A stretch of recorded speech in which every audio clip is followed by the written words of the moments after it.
Hello students, let me start from Marathi Balbharati इयत्ता तिसरी lesson number 9। क्या नाम है? लेसनचं नाव आहे शेरास सव्वा शेर। आता बघा, शेरास हे श आहे, हे स आहे, तर टंग थोडीशी ट्विस्ट होणार। आणि परत सव्वा शेरमध्ये सुद्धा स आणि श आहे। बोला असा शेरास सव्वा शेर। तर शेरास सव्वा शेर हा आपण ही जी म्हण आहे ती आपण आधीच्या लेसनमध्ये शिकलेलो आहोत। त्या लेसनचं नाव होतं वासाची किंमत। चला आपण आता इथे पाहूया या धड्यामध्ये काय दिलेलं आहे। नाना काका घुंगुरकाठी म्हणजे ज्याच्यावरती ना पुढे घुंगरमाळा लावलेली असते, म्हणजे आपण छुम छुम असे घुंगरू लावले की आवाज येतो आणि कोणीतरी येतंय हे कळतं। आपटत शेताच्या बांधावरून फिरत होते। आता कशाला असं बांधलेलं असतं सांगू का?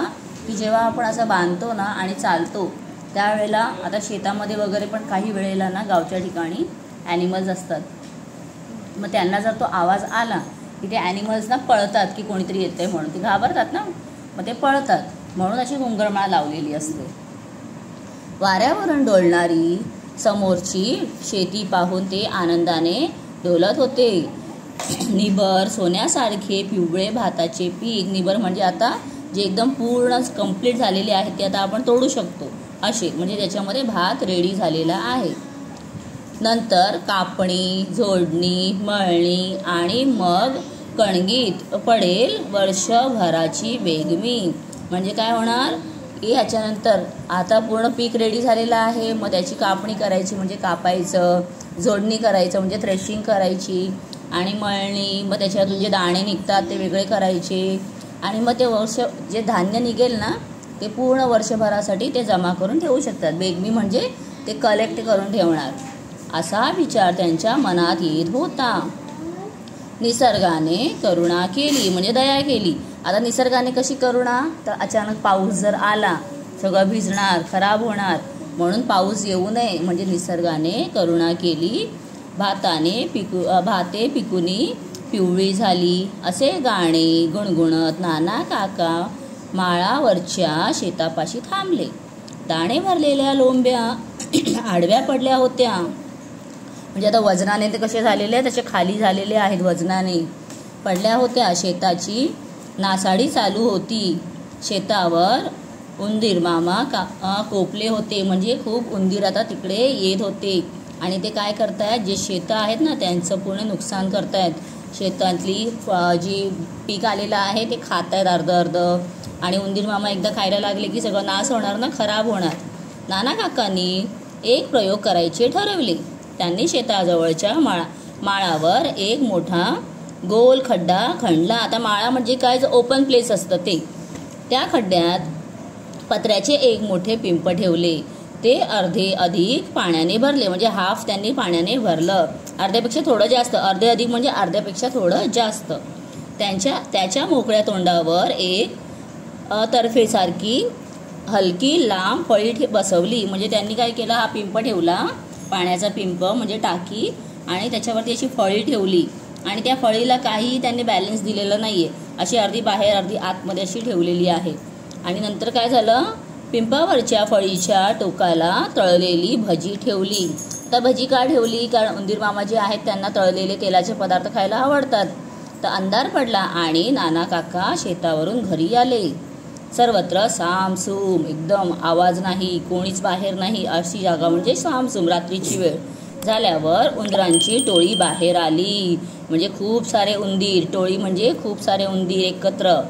तळलेल्या भज्यांच्या खमंग वासाने सर्वच उंदीर पिंपापाशी धावत आले।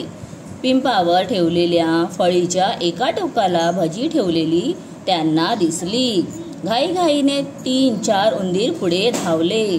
त्यांच्या भाराने सगळेच उंदीर पिंपाच्या पाण्यात दबकन पडले। आता ते पटकन पुढे गेले ना, मग ते वजनाने खाली वाकलं, आणि खाली वाकल्यामुळे काय झालं, सगळे उंदीर खाली असे पडून गेले, सारे बुडून मरून गेले। आणि पाण्यात पडल्यामुळे बाहेर पण यायला जागा नव्हती, म्हणून ते सगळे तिथेच मेले।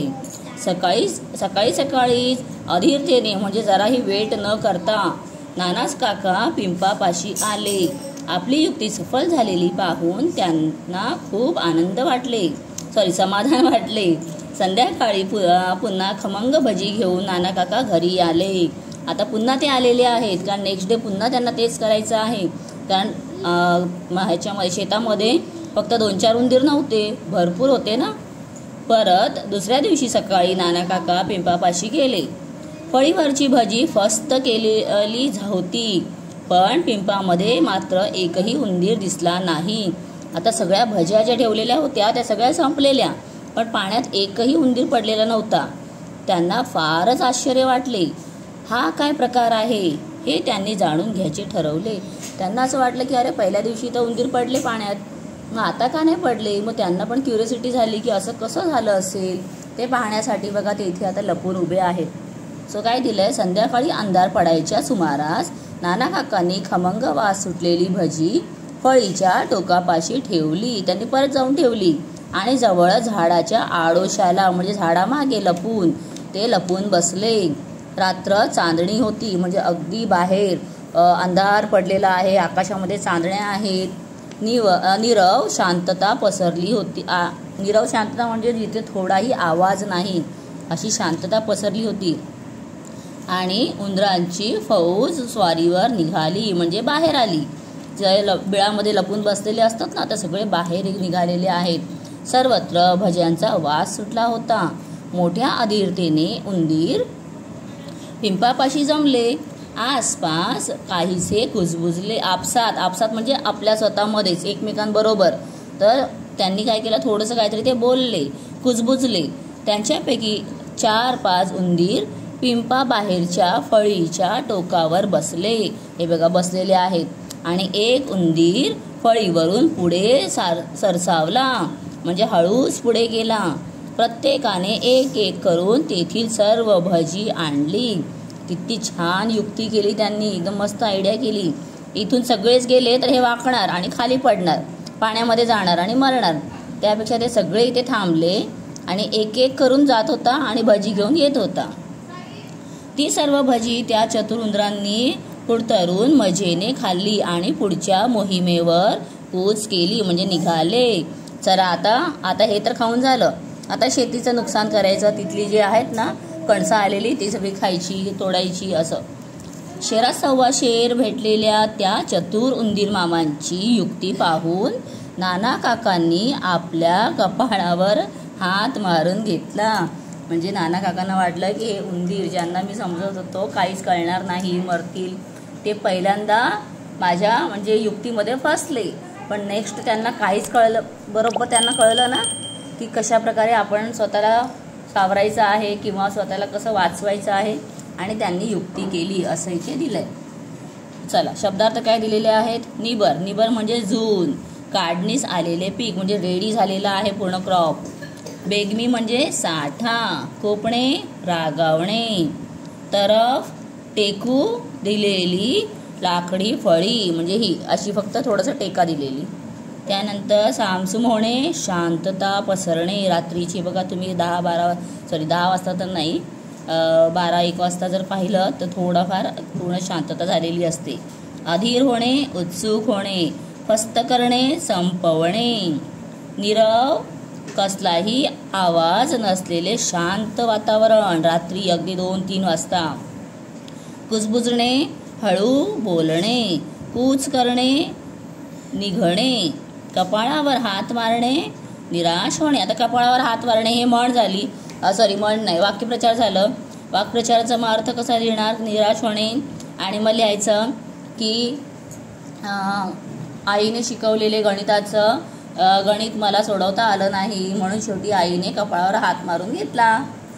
की किती वेळा शिकवायचं एकच तरी सुद्धा कळत नाहीये, म्हणून कंटाळून आईने कपाळावर हात मारला. तर अशा आपण लिहू शकतो. सो चला आपण नेक्स्ट व्हिडिओमध्ये हे स्वाध्याय सोडवूया. तोपर्यंत सर्वांनी हा व्हिडिओ पहा, मित्रांबरोबर शेअर करा. बाय.